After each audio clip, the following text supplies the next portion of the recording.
একমাত্র কিয়ামতের আলামত যা পবিত্র কোরআনে বর্ণিত হয়েছে তা হলো ইয়াজুজ মাজুজের সর্বনাশা আক্রমণ। অর্থাৎ কিয়ামতের পূর্বে এমন একটি সময় আসবে যখন ইয়াজুজ মাজুজরা হবে পৃথিবীর একমাত্র পরাশক্তি, পুরো দুনিয়াকে তারাই শাসন করবে। আল্লাহ তাআলা বলেন, যেসব জনপদকে আমি ধ্বংস করেছি তার অধিবাসীদের ফিরে না আসা অবধারিত যতক্ষণ না সেই সময় আসে যখন ইয়াজুজ মাজুজকে ছেড়ে দেওয়া হবে, আর তারা প্রতিটি উঁচু স্থান থেকে আক্রমণ শুরু করবে। অর্থাৎ তাদের এই আক্রমণ হবে বিশ্বব্যাপী, আর কিয়ামত দিবসের সত্য প্রতিশ্রুত সময় নিকটবর্তী হবে। অকস্মা অবিশ্বাসীদের চক্ষু স্থির হয়ে যাবে, তারা বলবে, হায় দুর্ভোগ আমাদের, আমরা তো কিয়ামতের বিষয়ে ছিলাম উদাসীন, বরং আমরা তো ছিলাম জালেম। সূরা আম্বিয়া আয়াত 95 থেকে 97।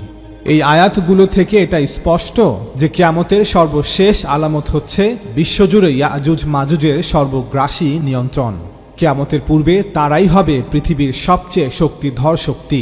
বিশ্বজুড়ে তাদের এই শাসনকে চ্যালেঞ্জ করার মতো কোনো শক্তি থাকবে না।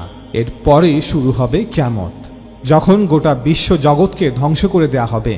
ইয়াজুজ মাজুজ হচ্ছে নূহ আলাইহিস সালামের পুত্র ইয়াফিসের বংশধর, যারা পৃথিবীর উত্তরাঞ্চল রাশিয়া এবং ইউক্রেনে বসবাস করত।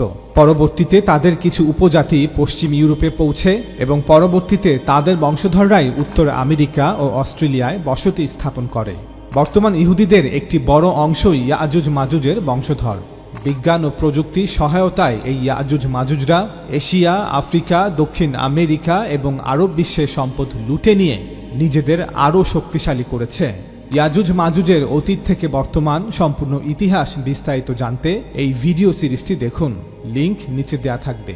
যদি বর্তমান মুসলমান রাষ্ট্রগুলো ইয়াজুজ মাজুজ পরাশক্তিকে মোকাবেলা করে সম্মানের সাথে কিয়ামত পর্যন্ত টিকে থাকতে চায়, তবে তাদের তিনটি বিষয়ে আরো বেশি শক্তিশালী হতে হবে। এই তিনটি বিষয় যে কোনো জাতির শীর্ষে টিকে থাকার ভিত্তি হয়ে ওঠে এবং একই সাথে তার পতনের ভিত্তিও হয়ে ওঠে। এর মধ্যে প্রথম জিনিসটি হলো জ্ঞান ও নৈতিকতা। জ্ঞান ও নৈতিকতার ক্ষেত্রে আমরা মুসলিমরা কোথায় দাঁড়িয়ে আছি? জ্ঞান ও নৈতিকতা এই পৃথিবীতে সম্মানের সাথে টিকে থাকার একমাত্র গ্যারান্টি। এই জ্ঞানকে আধুনিক যুগে বিজ্ঞান বলা হয়।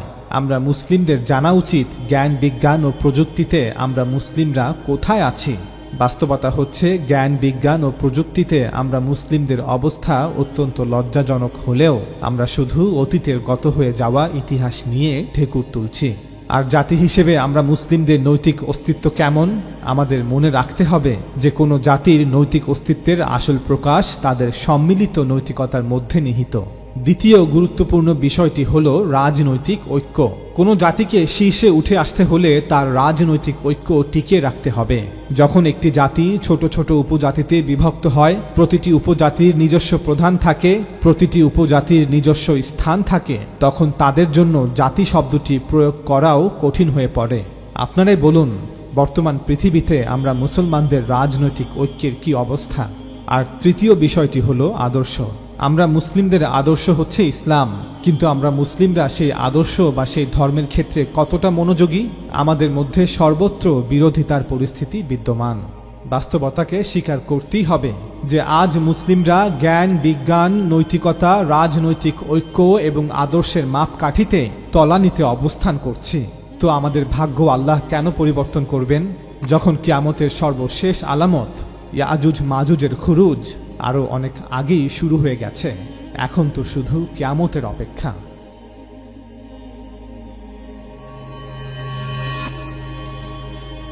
আফগান পাকিস্তান সীমান্ত অঞ্চল চিত্রালে তৈরি আফগানি পাকুল বা পাশতুন টুপি সংগ্রহ করতে আমাদের দ্য বিলিভার সুক ফেসবুক পেজে অথবা হোয়াটসঅ্যাপ নাম্বারে অর্ডার করুন। অর্ডার করতে নিচে ডেসক্রিপশন বক্সে দেয়া লিংকে ক্লিক করুন। আমরা সবাই জানি যে প্রথম বিশ্বযুদ্ধে মিত্রশক্তিগুলো ছিল যুক্তরাজ্য, যুক্তরাষ্ট্র, ফ্রান্স, রাশিয়া এবং ইতালি। তারাই প্রথম বিশ্বযুদ্ধে জয় লাভ করে। এই যুদ্ধে উসমানী খিলাফত চরমভাবে পরাজিত হয়। ফলে ফিলিস্তিন ভূখণ্ড চিরতরে উসমানী খিলাফতের হাত ছাড়া হয়ে যায়। পরবর্তীতে ব্রিটেন ইউরোপিয়ান ইহুদিদের ফিলিস্তিনে স্থায়ীভাবে বসবাসের অনুমতি দেয়। এভাবেই ব্রিটেন কর্তৃক বর্তমান ইসরায়েল রাষ্ট্রের বীজ বপন করা হয়। এ বিষয়ে এই ভিডিওটিতে বিস্তারিতভাবে আলোচনা করা হয়েছে, লিংক নিচে দেয়া থাকবে। প্রথম বিশ্বযুদ্ধে মিত্রশক্তিগুলো জয়লাভের পর 1920 সালের জানুয়ারি মাসে লিগ অফ নেশনস সৃষ্টি করে। লিগ অফ নেশনস সৃষ্টির পেছনে এই বিজয়ী শক্তিগুলোর প্রধান উদ্দেশ্য ছিল পৃথিবীতে বৈশ্বিক শান্তি রক্ষা করা, অন্তত পশ্চিমা বিশ্বে শান্তি শৃঙ্খলা বজায় রাখা, অর্থাৎ একটি সম্মিলিত নিরাপত্তা ব্যবস্থার মাধ্যমে যে কোনো ধরনের যুদ্ধকে এড়ানো এবং সমঝোতা ও সালিশের মাধ্যমে আন্তর্জাতিক দ্বন্দ্বের নিরসন করা, পাশাপাশি পুরো পৃথিবীর উপর মিত্রশক্তিগুলোর রাজনৈতিক প্রভাবকে বজায় রাখা। ইউরোপিয়ান পশ্চিমা মিত্রশক্তিগুলো বুঝতে পেরেছিল যে রাজ্য আর সাম্রাজ্য প্রতিষ্ঠার জামানা ধীরে ধীরে শেষ হয়ে আসছে। এখন যেভাবে তারা সুদূর ইউরোপ থেকে ভারতীয় উপমহাদেশ সহ গোটা আফ্রিকা এবং এশিয়ার বিভিন্ন অঞ্চলগুলো সরাসরি শাসন করছে, গত 200 বছরে যেভাবে পৃথিবীর বিভিন্ন ভূখণ্ডে ঔপনিবেশিক শাসন ব্যবস্থা প্রতিষ্ঠা করেছে, বদলে যাওয়া পৃথিবী হয়তো তাদেরকে আর এই সুযোগ দিবে না। তাই এমন একটি বৈশ্বিক ব্যবস্থা তৈরি করা প্রয়োজন যাতে এই পরিবর্তিত ভূ রাজনৈতিক পরিস্থিতিতে এবং 20 শতাব্দীর এই নতুন নতুন ধারণার যুগেও মিত্রশক্তিগুলো তাদের আধিপত্য বজায় রাখতে পারে, বা কম পক্ষে আধিপত্য বজায় রাখার ন্যূনতম সুযোগ বাকি থাকে। বদলে যাওয়া পৃথিবীতে এই নতুন ধারণাগুলো কি? ধীরে ধীরে বিশ্ব এই ধারণার দিকে এগিয়ে যাচ্ছিল যে আগ্রাসী যুদ্ধ বা অন্য ভূখণ্ডে আক্রমণ আন্তর্জাতিক আইনের পরিপন্থী হওয়া উচিত, এবং সেই ভূখণ্ড জোর করে দখলে রাখাও আন্তর্জাতিক আইনের পরিপন্থী হওয়া উচিত। এই ধারণার ফলেই 1928 সালে কেলগ-ব্রায়ান্ট প্যাক্ট বা কেলগ-ব্রায়ান্ট চুক্তি স্বাক্ষরিত হয়। পরবর্তীতে কেলগ-ব্রায়ান্ট চুক্তির অনুরূপ বিধানগুলিকে জাতিসংঘের চার্টার বা সনদের অন্তর্ভুক্ত করা হয়, অর্থাৎ এই চুক্তির বিধানগুলোকে আন্তর্জাতিক আইন হিসেবে স্বীকৃতি দেয়া হয়, যেখানে মেনে নেওয়া হয় যে আগ্রাসী যুদ্ধের মাধ্যমে কোনো অঞ্চলে কারো বিজয় বৈধ হতে পারে না। কেলগ-ব্রায়ান্ট চুক্তি এবং জাতিসংঘের চার্টারে বলা হচ্ছে যে আগ্রাসী যুদ্ধের মাধ্যমে কোনো অঞ্চলে কারো বিজয় কখনোই বৈধ হবে না। এখন স্বাভাবিকভাবেই প্রশ্ন আসবে, আমরা কিভাবে একটি নির্দিষ্ট অঞ্চল ঠিক করব? অর্থাৎ কোনো নির্দিষ্ট ভূখণ্ড বা অঞ্চলে কাদের সার্বভৌমত্ব বৈধ তা কিভাবে নির্ধারণ করব? এই প্রশ্নের উত্তর একটি, আর তা হল জাতিরাষ্ট্র, অর্থাৎ একক জাতিগত পরিচয় বা জাতীয় আদর্শকে ভিত্তি করে গঠিত রাষ্ট্র। সুতরাং পৃথিবীর ভিন্ন ভিন্ন অঞ্চল বা ভূখণ্ডকে জাতিরাষ্ট্রের রূপ দিতে হবে, যেখানে শুধুমাত্র সেই নির্দিষ্ট জাতিগোষ্ঠীর সার্বভৌমত্ব বৈধ থাকবে এবং যেখানে অন্য কোনো জাতিগোষ্ঠীর আগ্রাসী যুদ্ধের মাধ্যমে ভূমি দখল বৈধ হবে না। এই কারণেই ইসরায়েল কর্তৃক ফিলিস্তিন ভূখণ্ড দখল আন্তর্জাতিক আইন অনুযায়ী অবৈধ এবং এটি একটি অপরাধ। এখন জাতিরাষ্ট্র প্রতিষ্ঠা করতে হলে প্রথমেই যে প্রশ্নটি সামনে চলে আসে তা হলো এই সার্বভৌম রাষ্ট্রের ভিত্তি কি হবে, অর্থাৎ এই রাষ্ট্র কি শুধুমাত্র জাতীয়তার উপর ভিত্তি করে প্রতিষ্ঠিত হবে, নাকি এর ভিত্তি হবে একটি নির্দিষ্ট ভূখণ্ড বা অঞ্চল? আরেকটি প্রশ্ন হলো, একটি নির্দিষ্ট ভূখণ্ডে একাধিক জাতিগোষ্ঠী বসবাস করলে সেই রাষ্ট্রের ভিত্তি কি হবে? যেহেতু জাতিগত ভিত্তিতে মানুষকে আলাদা করা সম্ভব ছিল না, কারণ পৃথিবীর প্রায় সকল ভূখণ্ডেই বিভিন্ন জাতিগোষ্ঠীর মানুষের একত্র বসবাস ছিল। উদাহরণস্বরূপ ভারতবর্ষ, যেখানে হিন্দু, মুসলিম, বৌদ্ধ, খ্রিস্টান সহ নানা জাতিগোষ্ঠীর মানুষের বসবাস। তাই একটি নির্দিষ্ট ভূখণ্ডের উপর ভিত্তি করে জাতিরাষ্ট্রের ধারণাটি আন্তর্জাতিকভাবে প্রতিষ্ঠা লাভ করে।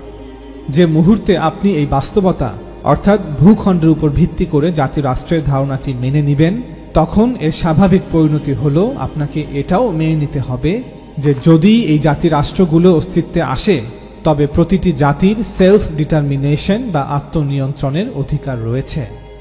অর্থাৎ আন্তর্জাতিক ব্যবস্থায় একটি জাতি তাদের নিজেদের ভাগ্য নির্ধারণের আইনগত অধিকার সংরক্ষণ করে। সুতরাং পৃথিবীর সকল জাতিরাষ্ট্রকে অন্য আরেকটি জাতিরাষ্ট্রের আত্মনিয়ন্ত্রণের অধিকারকে স্বীকৃতি দিতে হবে। তারা যদি নিজেদের সরকার নিজেরাই গঠন করতে চায়, তাহলে তারা তা করতে পারবে। এই কারণেই আমরা মুসলিমরা দাবি করি যে ফিলিস্তিন এবং কাশ্মীরের মুসলমানদের সেলফ ডিটারমিনেশন বা আত্মনিয়ন্ত্রণের অধিকার রয়েছে, অর্থাৎ তাদের পৃথক স্বাধীন রাষ্ট্র গঠনের অধিকার রয়েছে, যেমন অধিকার রয়েছে ব্রিটেন বা আমেরিকার খ্রিস্টানদের। মানুষের মৌলিক অধিকার, মানবাধিকার, জাতির আত্মনিয়ন্ত্রণের অধিকার, সার্বভৌম জাতিরাষ্ট্রের নাগরিকদের শাসক নির্বাচনের অধিকার এবং আইনের শাসন, এই ধরনের বিভিন্ন নতুন নতুন ধারণাকে বিংশ শতাব্দীর শুরুর দিকেই আন্তর্জাতিকভাবে স্বীকৃতি দেয়া হয়। ৩০০ বছরেরও বেশি সময় ধরে এই সমস্ত ধারণাগুলি নিয়ে পশ্চিমা জগতের বিভিন্ন দর্শনবিদ এবং চিন্তাবিদরা আলোচনা করেছেন। এর ফলেই আজ এই নতুন পৃথিবী, এই নতুন জগৎ শুধু নতুন নতুন যুদ্ধ বিমান তৈরি বা কম্পিউটার তৈরির মধ্যেই সীমাবদ্ধ ছিল না, এর সাথে সাথে সামাজিক বিজ্ঞানের বিকাশ ও অগ্রগতিও হয়েছে। ফলে এই নতুন নতুন ধারণাগুলি বিশ্বকে তার মুঠোয় নিয়ে গেছে।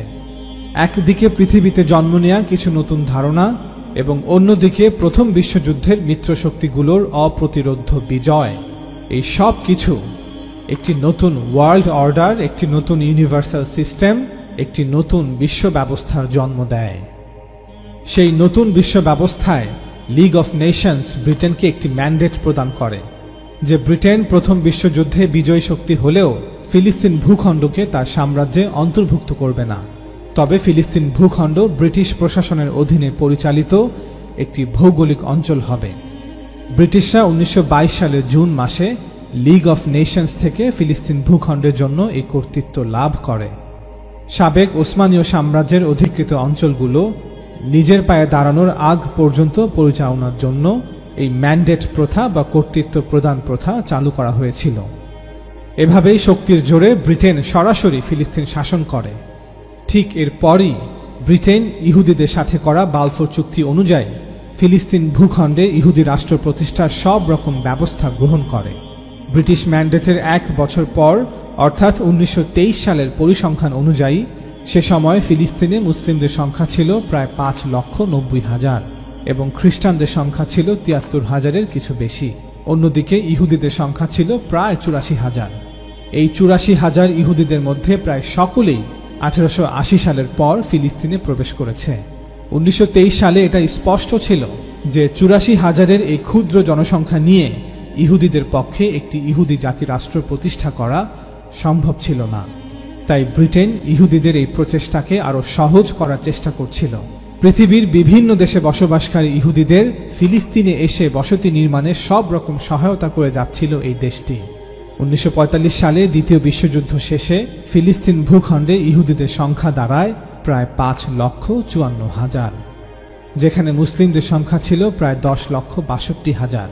প্রথম বিশ্বযুদ্ধের ন্যায় দ্বিতীয় বিশ্বযুদ্ধেও মিত্রশক্তিগুলোই বিজয় অর্জন করে। দ্বিতীয় বিশ্বযুদ্ধের প্রধান 5 মিত্রশক্তিগুলো ছিল যুক্তরাজ্য, ফ্রান্স, যুক্তরাষ্ট্র, রাশিয়া এবং চীন। পরবর্তীতে পূর্ব পশ্চিমের আরও অনেক রাষ্ট্র মিত্রশক্তিতে যোগ দেয়। এই বিশাল বিজয়ের পর প্রধান 5 মিত্রশক্তি লিগ অফ নেশনসকে বিলুপ্ত করে এর স্থানে ইউনাইটেড নেশনস বা জাতিসংঘ প্রতিষ্ঠা করে। এই দীর্ঘ আলোচনার সারমর্ম হল, বর্তমান ইউনাইটেড নেশনস বা জাতিসংঘ সকল জাতি বা রাষ্ট্র মিলে গঠন করেনি। সকল দেশের সাথে সমানভাবে এই আন্তর্জাতিক নীতিগুলোর বিষয়ে আলোচনাও করা হয়নি। প্রকৃত অর্থে জাতিসংঘ হচ্ছে প্রথম এবং দ্বিতীয় বিশ্বযুদ্ধের বিজয়ীদের দ্বারা প্রতিষ্ঠিত একটি নতুন বিশ্ব ব্যবস্থা, একটি নতুন ওয়ার্ল্ড অর্ডার। এজন্যই জাতিসংঘের নিরাপত্তা পরিষদের স্থায়ী সদস্য এই 5টি দেশ: মার্কিন যুক্তরাষ্ট্র, যুক্তরাজ্য, ফ্রান্স, রাশিয়া এবং চীন। এবং এই 5টি দেশই ভেটো দেওয়ার ক্ষমতা সংরক্ষণ করে। দ্বিতীয় বিশ্বযুদ্ধের পর জাতিসংঘের চার্টার দ্বারা কেলগ-ব্রায়ান্ট চুক্তির বিধানকে পুনরায় নিশ্চিত করা হয় যে আগ্রাসী যুদ্ধের মাধ্যমে ভূখণ্ড দখল শান্তির বিরুদ্ধে অপরাধ। আর্টিকেল 2-এর 4 নং প্যারাগ্রাফে বলা হয়, All the members shall refrain in their international relations from the threat or use of force against the territorial integrity or political independence of any state. জাতিসংঘের সকল সদস্য তাদের আন্তর্জাতিক সম্পর্কের ক্ষেত্রে কোনো রাষ্ট্রের আঞ্চলিক অখণ্ডতা বা রাজনৈতিক স্বাধীনতার বিরুদ্ধে হুমকি বা শক্তির ব্যবহার থেকে বিরত থাকবে। বর্তমানে আমরা মুসলিমদের এটা অনুধাবন করতে হবে যে এই 5টি দেশ বিজয়ী এবং তাদের দ্বারা প্রতিষ্ঠিত একটি নতুন বিশ্ব ব্যবস্থায় আমরা বাস করছি। অনেকে হয়তো বলবেন যে পৃথিবীতে 195টি দেশ বা জাতিরাষ্ট্র স্বাধীনতা পেয়েছে, আর এই স্বাধীনতা আমরা অর্জন করেছি, আর এই প্রত্যেকটি জাতিরাষ্ট্র হলো সার্বভৌম রাষ্ট্র। কিন্তু বাস্তবতা হলো জাতিসংঘের নিরাপত্তা পরিষদের এই 5টি স্থায়ী সদস্য দেশ ব্যতীত বাকি 190টি দেশ এবং তাদের স্বাধীনতা সার্বভৌমত্ব শুধুমাত্র কিছু নাম। গোটা পৃথিবীর শাসক মূলত দ্বিতীয় বিশ্বযুদ্ধের বিজয়ী এই 5টি দেশ। কিছু নীতির উপর প্রতিষ্ঠিত একটি আন্তর্জাতিক ব্যবস্থা রয়েছে যার উপর ভিত্তি করে তারা গোটা পৃথিবীকে শাসন করছে। এই 5টি দেশের বাইরে আর কোনো শক্তি নেই যা তাদের চ্যালেঞ্জ করতে পারে। মুসলমানরাও এমন কোনো সক্ষমতা অর্জন করতে পারেনি যা তাদের চ্যালেঞ্জ করতে পারে। সুতরাং এই 5 ভেটো রাষ্ট্রই আসলে পৃথিবীর শাসক রাষ্ট্র। দ্বিতীয় বিশ্বযুদ্ধের পর 1947 সাল থেকেই এই ভেটো রাষ্ট্রগুলো প্রকাশ্যভাবে দুটি ভিন্ন ভিন্ন দলে বিভক্ত হয়ে আছে। একদিকে যুক্তরাষ্ট্র, যুক্তরাজ্য এবং ফ্রান্স, আর অন্যদিকে রাশিয়া এবং চীন। দ্বিতীয় বিশ্বযুদ্ধ শেষে ফিলিস্তিন ভূখণ্ডে ব্রিটিশ ম্যান্ডেট শেষ হওয়ার পর জাতিসংঘ 1947 সালে আরব ও ইহুদি রাষ্ট্র গঠন করার সুপারিশ করে এবং একই সাথে জেরুজালেম শহরের জন্য জাতিসংঘের নিয়ন্ত্রণে বিশেষ আন্তর্জাতিক শাসন চালুর সুপারিশও করা হয়। জাতিসংঘের সাধারণ পরিষদে তৎকালীন সদস্যভুক্ত 57 রাষ্ট্রের মধ্যে 33টি রাষ্ট্র এই সুপারিশের পক্ষে ভোট প্রদান করে। 13টি রাষ্ট্র এর বিপক্ষে ভোট দেয়, 10টি রাষ্ট্র ভোট প্রদানে বিরত থাকে, আর একটি রাষ্ট্র সাধারণ পরিষদের সেই অধিবেশনে অনুপস্থিত থাকে। কোনো এক অজানা কারণে সোভিয়েত ইউনিয়ন এই সুপারিশের পক্ষে ভোট প্রদান করে। অপরদিকে কমিউনিস্ট চীন এই সিদ্ধান্তের বিপক্ষে ভোট না দিয়ে বরং ভোট প্রদানে বিরত থাকে।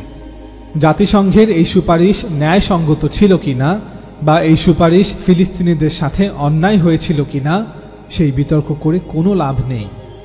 আমরা মুসলমানদের প্রথমে মৌলিক বিষয়টি অনুধাবন করতে হবে যে ফিলিস্তিন ভূখণ্ড বিভক্ত করার সম্পূর্ণ সিদ্ধান্তটি প্রথম এবং দ্বিতীয় বিশ্বযুদ্ধের বিজয়ীদের দ্বারা নেওয়া হয়েছিল এবং এই সিদ্ধান্ত নেওয়া হয়েছিল তাদের দ্বারা ডিজাইন করা একটি ব্যবস্থার মধ্য দিয়ে।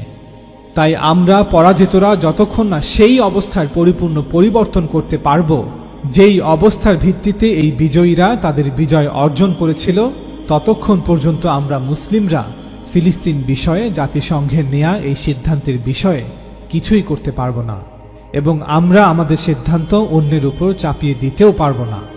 এখন আপনি যতই লড়াই করুন, যতই পাথর নিক্ষেপ করুন, যতই ইন্তিফাদা শুরু করুন, অথবা বিভিন্ন মুসলিম রাষ্ট্রের সমন্বয়ে যত বড় ওআইসি গঠন করুন, আপনি এই অবস্থার পরিবর্তন করতে পারবেন না।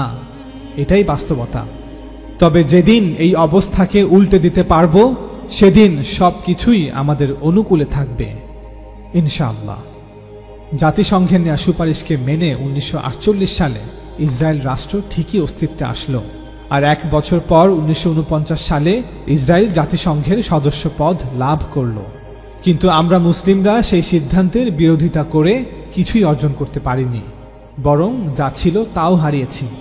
1967 সালের 6 দিনের যুদ্ধে ইসরায়েলি বাহিনী মিশরের কাছ থেকে গাজা ভূখণ্ড, জর্ডানের কাছ থেকে পশ্চিম তীর ও পূর্ব জেরুজালেম এবং সিরিয়ার কাছ থেকে গোলান মালভূমি ছিনিয়ে নেয়। এখন অবধি এই অঞ্চলগুলো ইসরায়েলি বাহিনীর নিয়ন্ত্রণে আছে, প্রত্যক্ষভাবে অথবা পরোক্ষভাবে। এই বাস্তবতার পরিপ্রেক্ষিতে বলতেই হয় যে প্রথম বিশ্বযুদ্ধের পরাজিত শক্তি হিসেবে 1947 সালেই আমাদের উচিত ছিল জাতিসংঘের নেয়া সুপারিশকে মেনে নিয়ে আন্তর্জাতিক পর্যায়ে মুসলিম নেতৃত্বের উচিত ছিল এমন কর্মসূচি গ্রহণ করা যাতে আমরা তাদের এই জয়কে পরাজয়ে পরিণত করতে পারি এবং আমাদের এই পরাজয়কে জয়ে পরিণত করতে পারি। মনে রাখবেন, আমরা প্রথম বিশ্বযুদ্ধের পরাজিত শক্তি। আমাদের জন্য উচিত ছিল তুলনামূলকভাবে বেশি কৌশলী হওয়া, কিন্তু আমরা কি করলাম? আমাদের অবস্থা এমন যে পাথরই তোমার কাছে আছে তা ছুঁড়ে মারো। এর ফলস্বরূপ আমাদের কাছে যা ছিল তাও হারিয়েছে, যা আছে তাও হারাচ্ছি। ফিলিস্তিনকে কেন্দ্র করে বিগত 70 বছরে আমাদের দ্বারা গৃহীত কর্মপরিকল্পনাগুলো কোনোভাবেই মেনে চলার উপযুক্ত নয়। আমাদের বুঝতে হবে যে ফিলিস্তিন বিভাজন আন্তর্জাতিক পর্যায়ে নেওয়া একটি সিদ্ধান্ত। এই সিদ্ধান্তকে উল্টে ফেলার জন্য আমাদের সেই একই সংগ্রাম করতে হবে যা পশ্চিমের জাতিগুলো বিগত 300 বছর ধরে করেছে। যেদিন আমরা তাদেরকে এই প্রতিযোগিতায় পরাজিত করতে পারব, সেদিন আবার আমাদের সিদ্ধান্তগুলো তাদের উপর চাপিয়ে দিতেও পারব।